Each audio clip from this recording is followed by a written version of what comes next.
Assalamualaikum warahmatullahi wabarakatuh.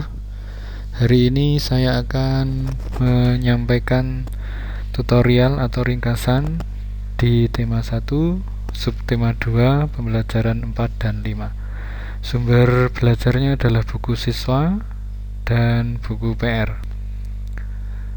Pertama, pentingnya membiasakan musyawarah mufakat. Ini adalah pengamalan sila keempat dari Pancasila. Yang pertama adalah mendapat cara pemecahan masalah dengan baik, dapat menyatukan pendapat yang berbeda, melatih menyampaikan pendapat atau ide, dapat mengambil keputusan dengan benar, keputusan yang diambil memiliki nilai keadilan, dan keputusan yang diambil dapat menguntungkan semua pihak. Sekali lagi, ini adalah salah satu manfaat musyawarah mufakat, artinya dalam pemecahan masalah itu dimusyawarahkan bersama-sama. Ini sekali lagi adalah nilai sikap atau manfaat dari pengamalan sila keempat dari Pancasila. Nah, berikutnya dalam kita belajar tentu tidak pernah lepas dari namanya kalimat utama, ide pokok atau gagasan pokok, kata kunci, informasi penting, dan kesimpulan. Itu semua biasanya berasal dari bacaan teks, laporan, dan teks lisan.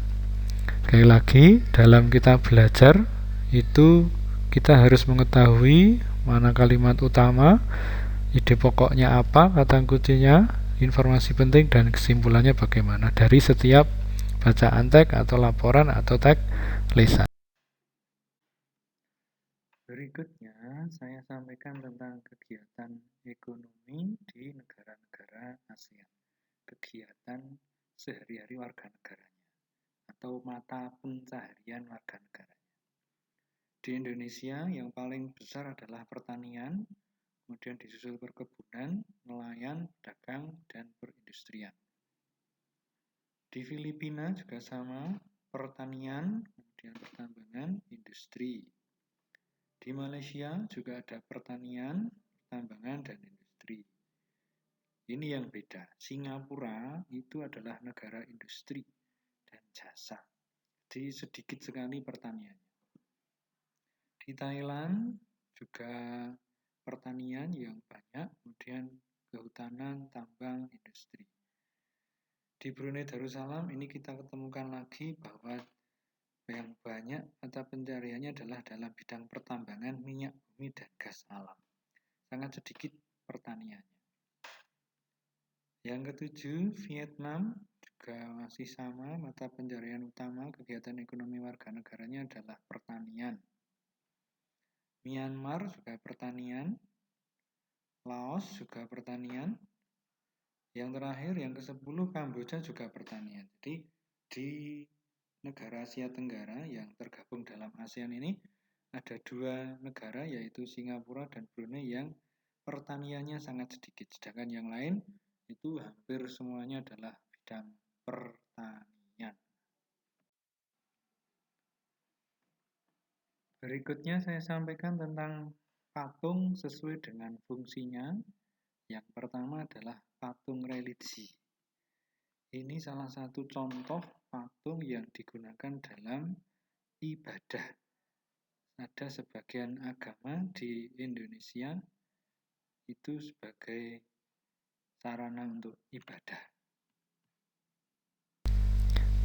Patung monumen Pancasila Sakti, patung arsitektur untuk keindahan, patung dekoratif untuk hiasan, patung seni adalah untuk menyalurkan karya seni, patung kerajinan adalah kerajinan dari kreativitas si pembuat patung.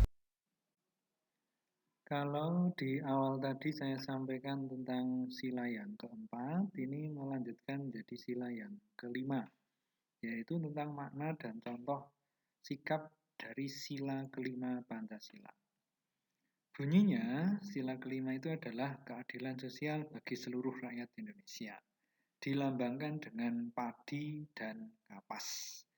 Maknanya dari gambar itu sudah bisa kita lihat bahwa terpenuhinya sandang dan pangan, terpenuhinya pakaian dan makanan. Itu menunjukkan bahwa sudah ada keadilan sosial bagi seluruh rakyat Indonesia, adil dan makmur seperti itu. Contoh sikapnya, melerai teman yang berkelahi, memuji hasil karya orang lain, menjaga alam atau lingkungan, memberikan hak-hak sosial, pekerjaan, tempat tinggal. Saya ulangi bahwa keadilan itu bagi seluruh rakyat Indonesia, terutama dalam hal sandang, pangan, dan hak-hak yang lainnya.